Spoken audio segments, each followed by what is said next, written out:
Good morning po. Tayo po'y mag-aral ng salita ng Diyos. The book of Mark, chapter 11, verses 22 hanggang 24. Sumagot si Jesus, "Manalig kayo sa Diyos. Tandaan ninyo ito. Kung kayo'y nananampalataya sa Diyos at hindi kayo nag-aalinlangan, maaari ninyong sabihin sa bundok na ito, umalis ka riyan at tumalon ka sa dagat at ito nga ay mangyayari. Kaya't sinasabi ko sa inyo, anuman ang hingin ninyo sa inyong panalangin. Maniwala kayong natanggap na ninyo iyon at matatanggap nga ninyo iyon. Believe and confess. Bakit kailangang ipahayag pa natin yung ating pinanampalatayanan? Mahalaga ba yon? Kadalasan po, naririnig ko, okay na siguro, Pastor, kasi nanalig naman ako sa aking puso. Alam na ni Lord yon. Pero ganun po ba ang sinasabi ng Biblia? Hindi po. Ang sabi ng Biblia, kailangan kung ano yung ating pinanampalatayanan, kailangan i-confess din po natin. At ang panuntunan ko po sa aking buhay, kung ano po yung sinasabi ng Biblia, yun po ang aking ipapangaral. By the way, ang confession po sa Biblia ay dalawang bagay. Unang-una po, may tinatawag na confession of sins.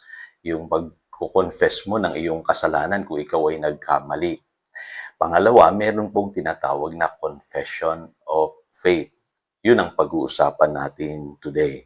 So dito po mapapansin nyo sa teksto natin, ay nagturo ang Panginoong Hesus, patungkol po sa pananampalataya at sa pananalangin, Kasi napuna po ni Pedro na yung puno ng igos na isinumpa ng Panginoong Hesus ay namatay, Kaya dito po nagturo ang Panginoon ng isang prinsipyo patungkol sa pananampalataya. At malinaw po, tinuturo niya diyan na kung ikaw ay nananampalataya at hindi nag-aalinlangan, maaari mong sabihin. So meron po kailangang sabihin, Mahalaga po sa Biblia yung sasabihin mo, At pwede mo raw sabihin sa bundok na ito, umalis ka riyan at tumalon ka sa dagat at ito nga ay mangyayari. So ito po ay magwo-work maging sa iyong pananalangin. Kaya sabi niya sa verse 24, sinasabi ko sa inyo, anuman ang hingin ninyo sa inyong panalangin, maniwala kayong natanggap na ninyo iyon at matatanggap nga ninyo iyon. So, hindi lamang po prayer pala ang itinuturo ng Panginoong Hesus dito, kundi yung prinsipyo ng pananampalataya. Ngayon, maging si Apostle Paul sa Romans chapter 10 verse 10, pinaliwanag niya ito. Ang sabi niya, sapagkat sumasampalataya ang tao sa pamamagitan ng kanyang puso at sa gayon ay pinapawalang sala ng Diyos. Nagpapahayag naman siya sa pamamagitan ng kanyang labi at sa gayon ay naliligtas. Dito, ini-explain naman ni Apostle Paul yung mechanics ng salvation. Paano nangyari yun? At dito makikita nyo, nag-operate din yung spirit o yung principle of faith. Kailangan i-confess mo kung ano yung iyong pinanampalatayanan.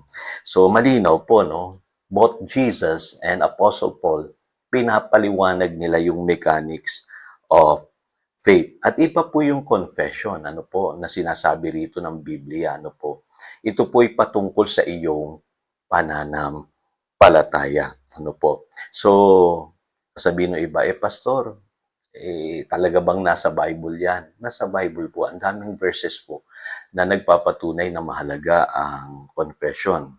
Sa Hebrews 3 verse 1, tinawag ang Panginoong Hesus na High Priest of our confession. So, ibig sabihin, siya po yung i-confess natin, yung kanyang sinasabi, yung kanyang mga ipinangako. So, iba po yan doon sa nauusong manifesting, na basta-basta ka lang magsasabi ng kung ano-anong bagay. Hindi po ganun ang Christianity. Ang Christianity po, ang kino-confess natin ay ang sinabi ng Panginoong Hesus, ang kanyang mga pangako sa atin sa pamamagitan ng salita ng Diyos. At sa Hebrews chapter 10 verse 23, ang sabi diyan, let us hold fast Ang iba pong translation, ang sabi, firmly, unswervingly, to the confession of our hope without wavering. For he who promised is faithful. Pansinin niyo, no, sa verse na ito, faithful si Lord. Pero kailangan i-confess natin, firmly yung ating pinanampalatayanan. Kaya madalas ko naririnig ito sa maraming Kristiyano, basta faithful si Lord. Ang tanong ko, ano yung pinanghahawakan mong pangako niya? Now, sa 1 Timothy chapter 6, verse 12, sabi rito ni Apostle Paul kay Timothy, fight a good fight of faith. Take hold of the eternal life to which you were called when you made your good confession in the presence of many witnesses. So makikita niyo paano naligtas at naging pastor o mga ngaral si Timoteo sa pamamagitan ng good confession na kanyang ginawa. Sabihin ninyo, anong patunay niyan, pastor, na yung pinanampalatayanan ko ay tatanggapin ko kung ito'y aking ipapahayag ng aking bibig? Sa James chapter 1, verses 6 to 8, ang sabi rito, subalit ang humihingi. Ngayon, paano tayo humingi sa Diyos? Pag humihingi tayo, sinasabi natin. Ano po? Tandaan ninyo, hindi ka pwedeng humingi ng hindi mo sasabihin. Sabi rito, subalit ang humihingi ay dapat magtiwala sa Diyos at huwag kang mag-alinlangan sapagkat ang nag-aalinlangan ay parang alon sa dagat na itinataboy ng hangin kahit saan. Huwag umasang tatanggap ng anuman mula sa Panginoon ang taong pabago-bago ang isip at di alam kung ano talaga ang nais niya. So dito malinaw po, sa ating paghingi, dapat huwag pabago-bago ang ating pag-iisip. Kaya dapat sabihin natin, i-declare natin kung ano yung ating hinihingi. Alam niyo po, sa iba, maring sasabihin nila, nakakatawa ito, pastor. Malaki pala ang kaugnayan ng confession sa ating pananampalataya. E di ko confess ko na lang kahit ano, mali po. Kailangan po, alamin niyo muna ang sinasabi ng salita ng Diyos. No po? Ang kailangan i-confess mo ay yung sinasabi na, my God shall supply all your needs. So, i-confess mo yun, hindi yung mga bagay na sinasabi mo. Sabi ko nga sa inyo kanina, iba ito sa manifesting. Ano po?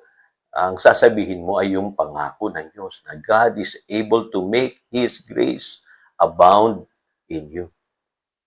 I-confess mo na Jesus came to give you abundant life. Ano po?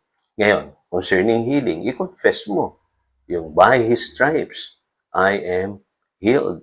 Ano po? I-confess mo yung mga promises ng healing. Hindi yung sasabihin mo lang na, magaling na ako. Hindi po ganoon yun. Kailangan may pinanghahawakan kang salita ng Diyos. Kung paano naganap yung salvation mo, na lagi mo ikinikwento. Ako iniligtas ng Panginoong Yesus dahil nanalig ako doon sa sinasabi ng John 3:16. Ganon din po sa lahat ng aspeto ng ating buhay. So tayo po'y manalangin. Dakilang Diyos, salamat po sa pagtuturo mo. And today, naniniwala kami sa katotohanan na dapat kaming manalig at i-confess namin yung aming pong pinaniwalaan, pinanampalatayanan. Salamat, Panginoon, sa mga katotohanan ito. At alam namin, magagamit namin ito sa aming buhay. Salamat po. Yan ang aming panalangin in Jesus' name.